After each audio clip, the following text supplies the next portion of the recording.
Hello and welcome students, this is Sana sir. और आज के इस वीडियो में हम लोग स्टार्ट करने वाले हैं अपना new chapter that is national income and related aggregates. तो चलिए लेक्चर को स्टार्ट करते हैं। सबसे पहला टॉपिक है हमारा नेशनल इनकम। देखिए नेशनल इनकम क्या होता है। It is the sum total of factor incomes earned by normal residents of a country during the period of an accounting year.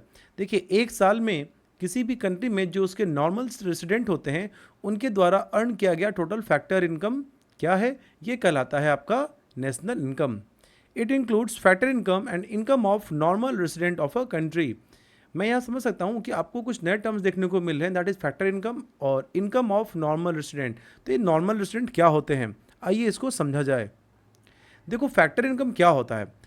Factor income are the payment made by the producing units या firms to the household who are also known as the owners of factors of production for the use of their factor services. देखो हम लोगों ने last chapter में पढ़ा था कि house hold sector producer sector के यहाँ क्या करता है, काम करता है और इनको क्या देता है, फैक्टर सर्विसेज। क्या देता है, फैक्टर सर्विसेज। और इस फैक्टर सर्विसेज देने के बदले में इन्हें क्या मिलता है, फैक्टर पेमेंट। और इसी फैक्टर पेमेंट को हम फैक्टर इनकम भी बोलते हैं।